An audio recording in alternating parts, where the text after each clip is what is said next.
Hello friends, तो स्वागत है आपका हमारे यूट्यूब चैनल पे। तो जैसा कि पहले वीडियोस में स्टैटिक्स से रिलेटेड मैंने कुछ पढ़ाया है, वो वीडियो आप लोग प्लेलिस्ट में जाके देख सकते हैं और लिंक मैं डिस्क्रिप्शन पे दे दूँगी। तो आगे कंटिन्यूएशन में हम बात करें तो frequency distribution and graphical representation के अंदर हमने पहला पढ़ा था बार डायग्राम और पाई डायग्राम एक्सप्लेन किया है विथ एग्जाम्पल। ठीक, तो लिंक मैं डिस्क्रिप्शन में दे दूंगी, जाके ज़रूर देखें। और जिन्होंने हमारे चैनल को सब्सक्राइब नहीं किया है वो हमारे चैनल को सब्सक्राइब कर दें। तो आगे हम कंटिन्यूएशन पे पढ़ते हैं। थर्ड जो हमारा है हिस्टोग्राम। ठीक, जिनको स्टैटिक्स का मतलब नहीं पता है मैं बता दूं, न्यूमेरिकल डेटा, जो भी न्यूमेरिकल डेटा होता है उसको कलेक्ट करना, उसको प्रेजेंट करना, उसको एनालिसिस करना और उसको एक किसी ग्राफ पे प्रेजेंट करना, इसको स्टैटिक्स कहते हैं। ठीक, उसके अंदर टाइप्स आते हैं इन्फ्रेंशियल और डिस्क्रिप्टिव। डिस्क्रिप्टिव के अंदर का पार्ट यहाँ पे डिस्कशन हो रहा है, तो ये टॉपिक है। तो हिस्टोग्राम क्या होता है, सबसे पहले आप ये जान लो। हिस्टोग्राम होता है, ये मोस्ट कॉमनली यूज रहता है फॉर ग्रुप्ड फ्रीक्वेंसी डिस्ट्रीब्यूशन, और ये एक तरीके का कंटिन्यूअस प्रोसेस होता है। इसमें जो क्वेश्चंस होते हैं या फिर जो भी डेटा होता है वो कंटिन्यूअस फॉर्म में होता है। जैसा कि मैं एग्जांपल दूं तब आपको क्लियरली समझ में आ जाएगा कि ये एक्शन में क्या कहने की कोशिश कर रहा है। तो देखो एग्जांपल आप,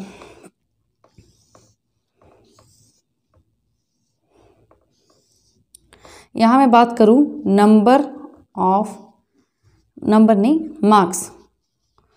मार्क्स ऑफ स्टूडेंट, और यहाँ मैं बात करूं नंबर ऑफ स्टूडेंट। जैसे कि आप एग्जांपल ले लो, एक कॉलेज है या एक स्कूल है, वहाँ पे बच्चों के नंबर कितने बच्चे हैं और उनके मार्क्स कितने हैं। ठीक है, ये क्या है, आपका डेटा है। तो आपको डेटा मान लो ये मिला। अब मार्क्स आप ऑब्टेन करते हो तो मार्क्स ऑफ स्टूडेंट, या आप ये कर सकते हो कि 15 से 20 में, कि मतलब 15 से 20 तक में। ठीक है, देन 20 से 25 तक, 25 से 30, 30 से 35। ठीक है, ये आपका क्या है, नंबर है, मार्क्स इतने में कितने ऑब्टेन किए होंगे।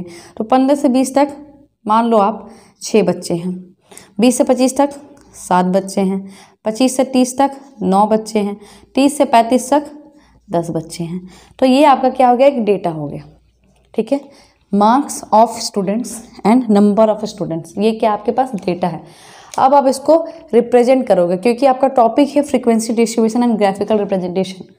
तो ग्राफिकल रिप्रेजेंटेशन के लिए आपको इस मार्क्स को आपको ग्राफ पे रिप्रेजेंट करना है। तो रिप्रेजेंट करने के लिए सबसे पहला चीज़ मैं इसको रब करके फिर आपको अच्छे से बताती हूँ।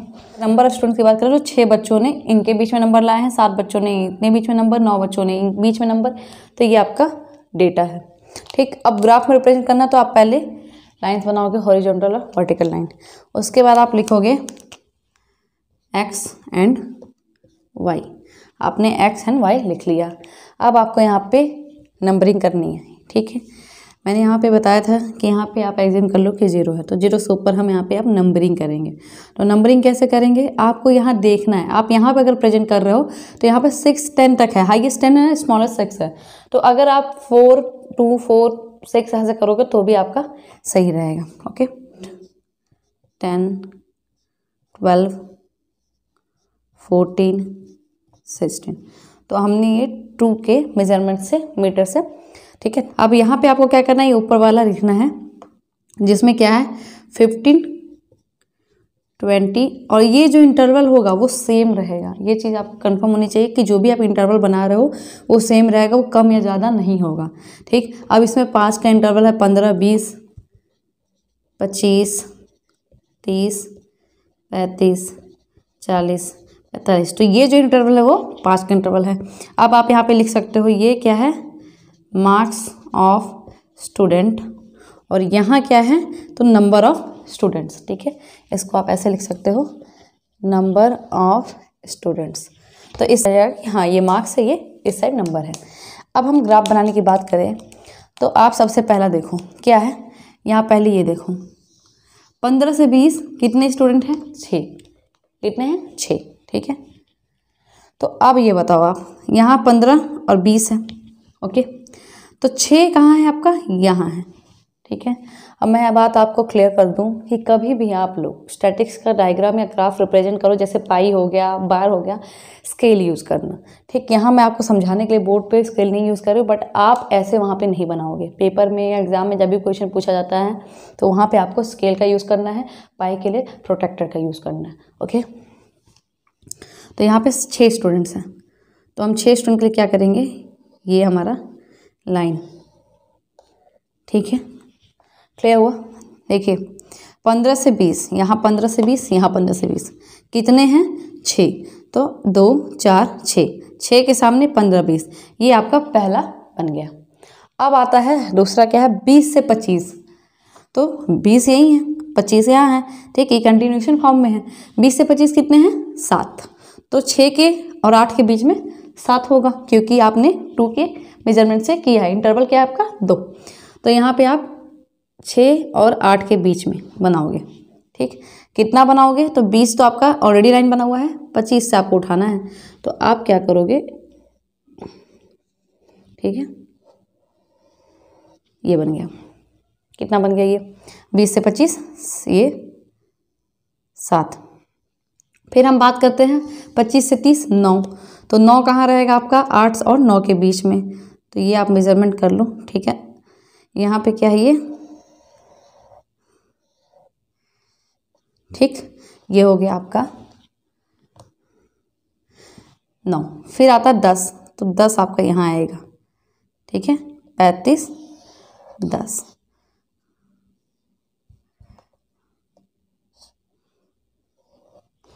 तो ये था आपका ये डेटा पूरा प्रेजेंट। आपने क्या किया, ये डेटा उठा के आपने ग्राफ में हिस्टोग्राम के जरिए इसको प्रेजेंट कर दिया, तो इस चीज़ को हम कहते हैं हिस्टोग्राम। ठीक, इसमें अगर और क्वेश्चंस की बात किया जाए तो यहाँ आपको क्या करना, डेटा चेंज करना है। ठीक है, डेटा बदल जाएंगे, बट डायग्राम ऐसे बनेगा। डेटा आपको ऐसे मिलेगा, जैसे मान लो आप यहाँ पे क्वेश्चंस ये हो सकता है कि हाइट ऑफ स्टूडेंट,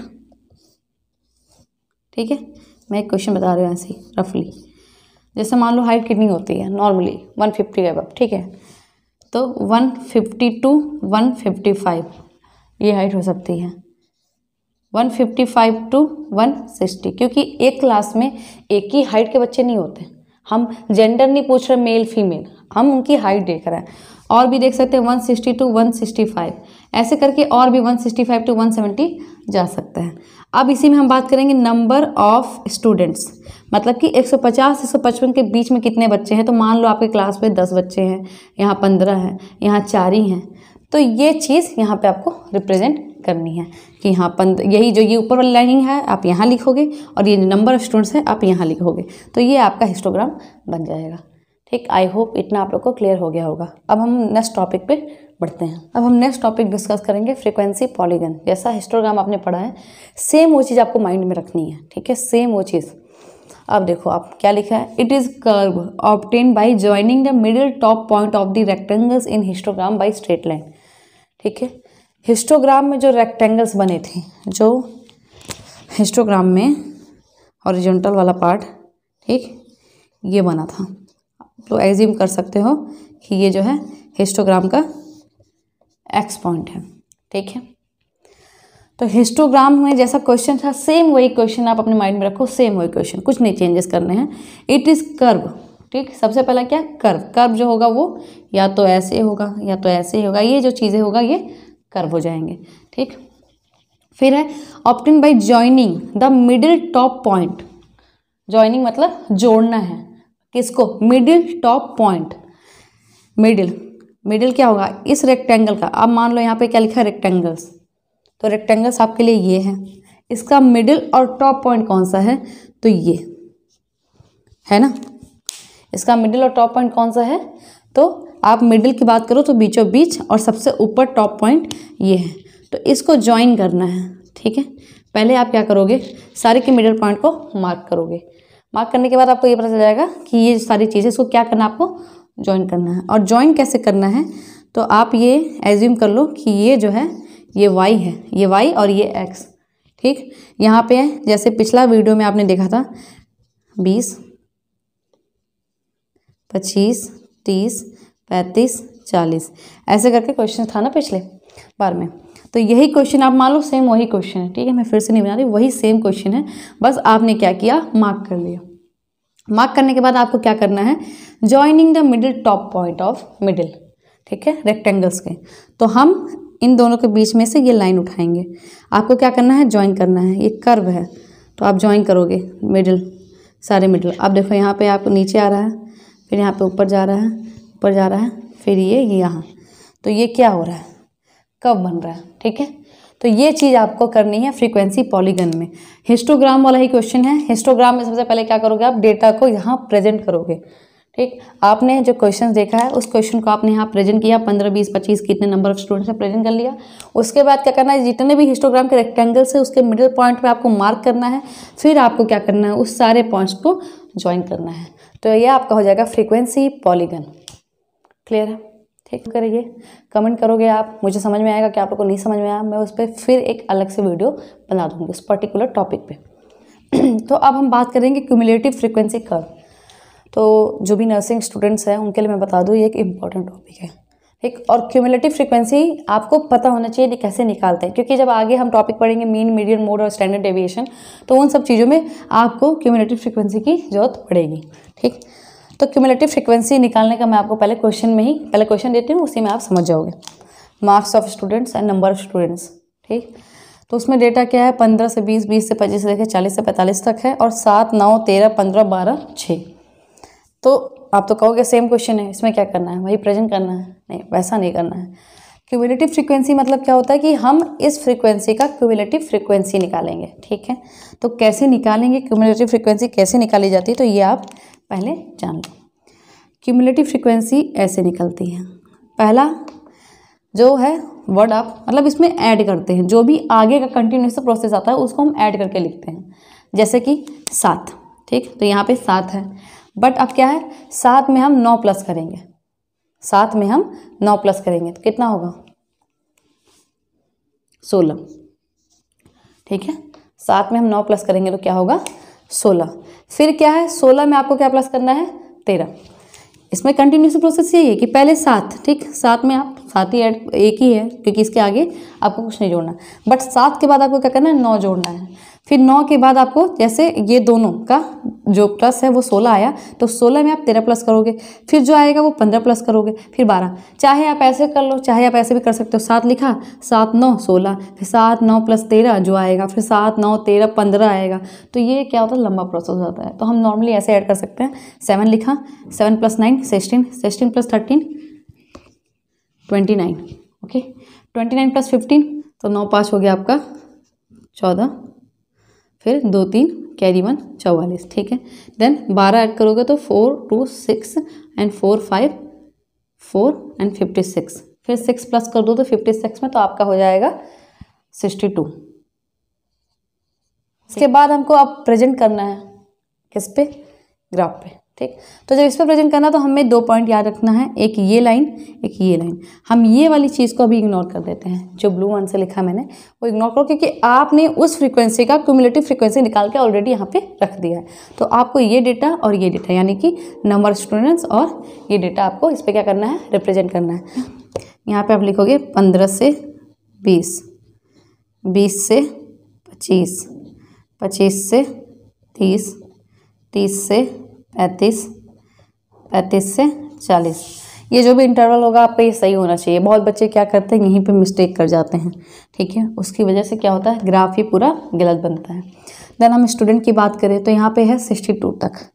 तो अब आपको ये देखना होगा कि आपको यहाँ पे ऐसे प्रेजेंट करना है कि आपका इंटरवल भी सेम रहे और यहाँ तक आ जाए। अब ये भी नहीं कर सकते कि आप इतना छोटा बनाओगे और ये इतना लंबा बना दोगे। अगर हम 2, 4, 6, 8 लिखेंगे तो ये बहुत लंबा चला जाएगा। या तो हम ये कर सकते हैं कि 5, 10, 15, 20, 25, 30, तो भी ज़्यादा जा रहा है। तो हम क्या करेंगे, सीधा सीधा 10 का इंटरवल रखते हैं, ठीक है। तो 10, 20, 30, 70, 80, तो ये क्या हो गया, आपका इंटरवल हो गया, ठीक है।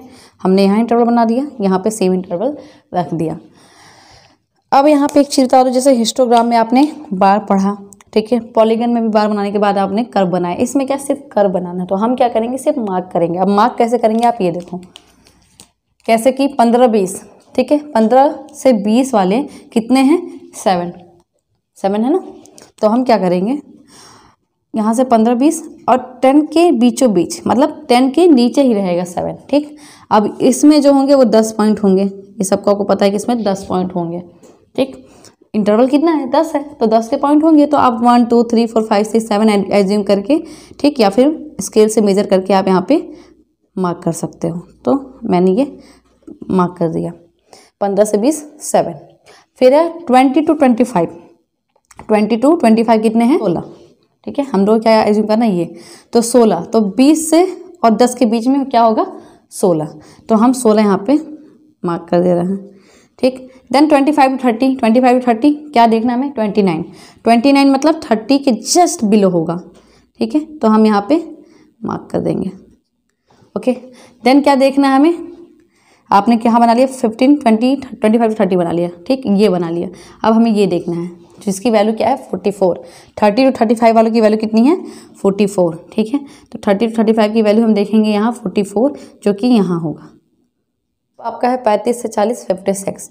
तो यहाँ पे 50 और 60 के बीच में 56 होगा। बीचों बीच नहीं कह सकते हम, इसमें पॉइंट्स होंगे 1 2 3 4 5 6 7 8 9 देन 10। तो उस पर हम बेस पे करेंगे 56, ठीक है। तो यहाँ पे कहाँ आपका आएगा? 35 से 40 56। देन तो 56 होने के बाद हम बात करेंगे 40 to 45 की, ये जो आपका लास्ट बचा है, ठीक है। तो 40 to 45 यानी ये मार्क आपका है। और कितने हैं? 62। तो 62 आपका आएगा 60 से जस्ट अबव, ठीक। तो ये आपका सारा मार्क हो गया। 1 2 3 4 5 6 1 2 3 4 5 6। इतना क्लियर हुआ। एक चीज़ और बता दूं मैं, कभी भी क्यूमुलेटिव फ्रीक्वेंसी जो होगी वो हाई पे ही जाएगी। क्यों जाएगी? जब आप किसी भी फ्रीक्वेंसी में चाहे 1 नंबर ऐड करो, चाहे 2 करो, चाहे 9 करो, चाहे 10 करो, चाहे 1000 ऐड करो, वो आपको उस फ्रीक्वेंसी से ज़्यादा ही नंबर देगा। इससे आप ये भी चेक कर सकते हो कि आपकी जो फ्रीक्वेंसी क्यूमुलेटिव फ्रीक्वेंसी सही है कि नहीं। क्यों? क्योंकि आपने 7 लिखा, 7 में 9 प्लस 16, 16 में 13 प्लस 29। तो जब वो आप प्लस करो तो वो एडिशन फॉर्म में वो हमेशा बढ़ते ही जा रहा है। इसीलिए आपका जो क्यूमुलेटिव कर्व भी बनेगा वो अपर पे बनेगा, मतलब नीचे से ऊपर ही हमेशा जाएगा। इतना क्लियर हो गया आपको? अब हमको क्या करना है, ठीक, जब आप ज्वाइन करोगे तो आपको देखो खुद ही मिलेगा जो आपका कर्व होगा वो ऊपर की तरफ। पहले क्या करना है आपको? डेटा में से क्यूमुलेटिव फ्रीक्वेंसी निकालनी है। क्यूमुलेटिव फ्रीक्वेंसी निकालने के बाद same as uh S and Y बनाना है। एक्स वाई बनाने के बाद आपको जो क्यूमुलेटिव फ्रीक्वेंसी आई है वो फ्रीक्वेंसी आपको यहाँ प्रेजेंट करनी, पहले वाली नहीं। डायग्राम और डॉटेड डायग्राम, ठीक, इसमें क्या होता है? 2 वेरिएबल्स के कोरिलेशन को इसमें रिप्रेजेंट करते हैं हम। किसके? वेरिएबल्स के 2 वेरिएबल्स हैं, ठीक। जैसे पॉजिटिव नेगेटिव वेरिएबल्स अभी कोरिलेशन आप पढ़ोगे, तो उन वेरिएबल्स के कोरिलेशंस को इस ग्राफ पे हम प्रेजेंट करते हैं एज एस एंड वाई, ठीक। तो अब मैं आपको सीधा इसका एग्जांपल बता दूं तो एज एग्जांपल, जैसे कि हाइट वेट, ठीक है। हाइट वेट किसका रहेगा आप ही बताओ? किसी स्टूडेंट है, ठीक है, उनका हाइट भी आप देख रहे हो, वेट भी देख रहे हो। हाइट वेट से आप क्या देख रहे हो? उन दोनों के कोरिलेशन देख रहे हो, हाइट का वेट से, वेट का हाइट से, ठीक। अब मान लो एक बच्चे की हाइट है 152, कितनी? 152। तो वेट हो गया 60। 158 उसका वेट है 68।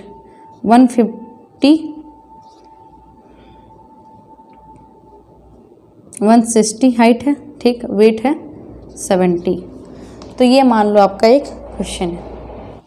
अब सिंपल सा आपको क्या करना है? सबसे पहला स्टेप आपका ये होना चाहिए एक्स वाई, ओके। अब आप मान लो आपको रिप्रेजेंट करने के लिए सबसे पहले आपको ये डिसाइड करना कि आप वेट और हाइट कहाँ प्रेजेंट करोगे। मान लो आप हाइट यहाँ प्रेजेंट कर रहे हो, ठीक है, हाइट आप यहाँ कर रहे हो, यहाँ प्रेजेंट कर रहे हो, और जो वेट है आप यहाँ प्रेजेंट कर रहे हो, ओके। तो अब हाइट के लिए आप यहाँ पे मार्किंग करो। जैसे हाइट है 152 से, ओके, 152 से, तो आप उस हिसाब से प्रेजेंटेशन करोगे। जैसे कि 158 160 162, ये क्या है? आपने यहाँ पे नंबरिंग कर ली। तो अब हम यहाँ पे भी मार्किंग कर लें, जैसे कि 50 55 60 65 70, 75, 80, ठीक है। आपने यहाँ भी मार्किंग कर ली। अब आपको क्या करना है, सेम एज इस डेटा को इस पर रिप्रेजेंट करना है। तो हम रिप्रेजेंट कैसे करेंगे, पहले आप देखो 152 कितना है 60, ये क्या है 152, 60 कहाँ है आपका, ठीक है, ये जो है आपका 60 है। तो आप यहाँ पे क्या करोगे, डॉट, याद रखना स्कैटर्ड एंड डॉटेड डायग्राम है तो आपको क्या लगाना है, डॉट लगाना है। देन क्या है 154, 62, ये 154 है तो 62 आपका यहाँ होगा इसके बीच में, ठीक है। बीच में क्यों होगा, क्योंकि इसमें आपका कितना है 5 का डिफरेंस है, 61 होगा, 62 होगा, 63 होगा, 64 होगा, देन 65। तो ये चीज़ आपको ध्यान में रखनी है। देन आपका क्या आता है 156, तो यहाँ पे आपका 156 है, कितने हैं 50, तो 50 कहाँ है ये, तो आप यहाँ पे क्या करोगे, एक डॉट दे दोगे, ठीक। देन आता है 158, कितना है 68, तो 68 कहाँ आएगा 65 से 70 के बीच में, तो यहाँ डॉट कर दोगे। देन कितना है 160, कितने हैं 70, ये कहाँ है आपका 160 और 70 ये, तो ये जो आपका डॉटेड डायग्राम है, ठीक, इसी को कहते हैं स्कैटर्ड और डॉटेड डायग्राम। बस इससे ज़्यादा आपको यहाँ पे कुछ नहीं करना है, ठीक। अब हम नेक्स्ट बात करते हैं, नेक्स्ट क्या है आपका पिक्टोग्राम और पिक्चर डायग्राम। पिक्चर मीन्स क्या होता है, किसी भी डेटा, किसी भी न्यूमेरिकल, किसी भी वर्ड, किसी भी फ्रेजेस को हम एज अ पिक्चर शो कर रहे हैं, ठीक। आप देखे होंगे कोई भी चीज़ें जो होती है, मान लो कोई नंबर है या कुछ भी है, उसको as a picture image form में शो करना, वो हो गया आपका पिक्टोग्राम। देन होता है मैप, मैप डायग्राम। तो मैप में, ठीक, कलरिंग करके प्रेजेंट करते थे कि ये इतना जो हिस्सा है वो भारत है, इतना जो हिस्सा है वो मध्य प्रदेश है, इतना जो हिस्सा यूपी है, इतना गुजरात है, इतना वेस्ट बंगाल है। तो ये चीज़ें आप उसमें क्या करते थे, रिप्रेजेंट करते थे, तो वो चीज़ हो जाता है मैप डायग्राम, ठीक। तो आज की क्लास के लिए बस इतने ही फ्रेंड्स। अब नेक्स्ट क्लास में हम पढ़ेंगे मीन, मीडियन और मोड के बारे में डिस्कस करेंगे। तो आई होप आपको ये क्लास समझ में आई होगी, और जिसको भी जो भी क्वेश्चंस होंगे वो कमेंट जरूर करें, और जिन्होंने हमारे चैनल को सब्सक्राइब नहीं किया, एक बार फिर से मैं कह रही हूँ हमारे चैनल को सब्सक्राइब कर दें और नेक्स्ट पार्ट के लिए वेट करें। Thank you friends.